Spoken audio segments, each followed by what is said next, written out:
On a quiet street in the Cayman Islands sits the Ugland House, a modest 5-story building. Yet on paper, roughly 20,000 different companies call this exact address home. Politicians have noticed.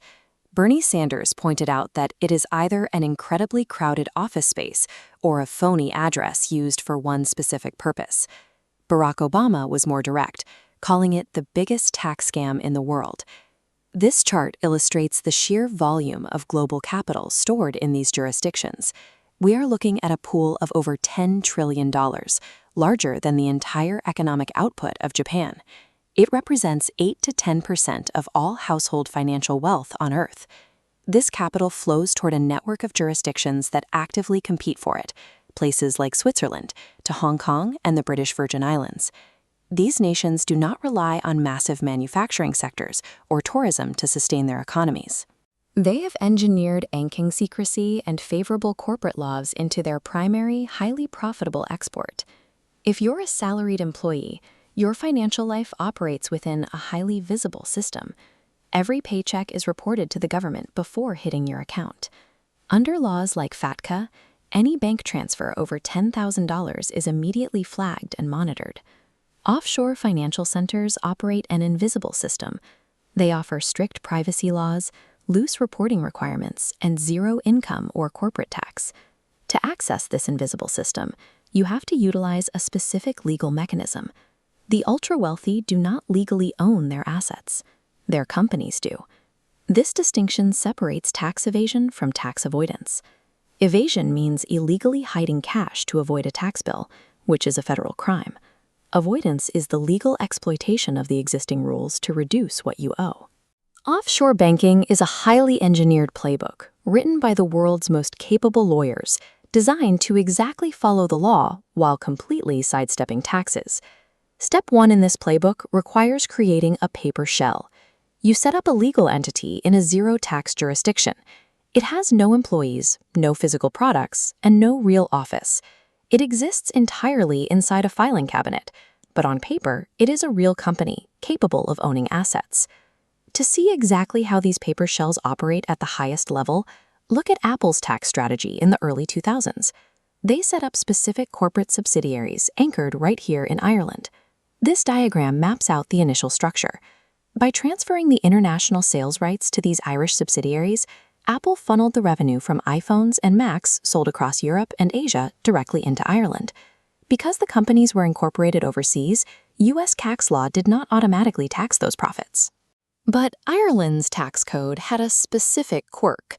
They taxed companies based on where they were managed from. Since these subsidiaries were managed by executives sitting in the U.S., Ireland did not tax them either. This created a legal paradox where neither nation claimed jurisdiction.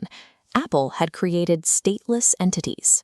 Over a single decade, they routed more than $120 billion in profits through this exact setup. Their effective tax rate dropped to 0.005%.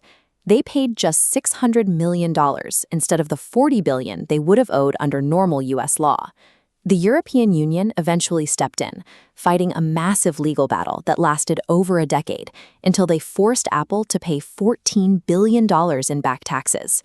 If one of the largest technology companies on the planet can legally exist as a stateless entity for 10 years, it proves that the international tax framework contains enormous, entirely legal blind spots.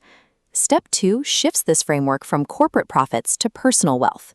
Rather than putting an individual's name on a piece of real estate or an intellectual property patent, that asset is transferred into the legal ownership of the offshore shell company. This creates an immediate protective shield. Take this luxury yacht. To any observer, it belongs to a billionaire. On paper, it is the sole property of a holding firm in the Caribbean, completely insulating the actual individual from audits or asset seizures. Step 3 locks the structure entirely. The shell company that owns the assets is then transferred to the ownership of a trust, and that trust is registered in a completely different country. You might place the trust in a jurisdiction like the island of Jersey, adding thousands of miles and an entirely separate legal system between the original individual and the wealth. The individual is then listed merely as a beneficiary. They maintain full access to sail the yacht or live in the mansion, while legally claiming they own none of it. This three-part machine, the shell, the asset transfer, and the trust, constructs a dense, multinational legal wall that isolates a high-net-worth individual from their own money. This creates a structural dilemma. If your wealth is locked inside a foreign trust, and your name isn't legally tied to any of those assets, how do you pay for your daily life? You cannot simply wire cash from your offshore trust into your local bank account. The moment that money crosses the border into your personal accounts, it triggers an immediate and heavy income tax event. Instead, you leverage those offshore assets as collateral. You go to a bank and take out a massive personal loan against the value of the trust, securing an extremely low interest rate. According to the tax code, a bank loan is classified as debt. Debt is not income. Therefore, the millions of dollars you receive in cash are completely untaxable. You buy assets, you borrow against them to fund your lifestyle, and you repeat the cycle indefinitely. In the financial industry, this strategy is formally known as buy, borrow, die. The offshore banking system proves that the highest echelons of global wealth operate under a completely different set of rules.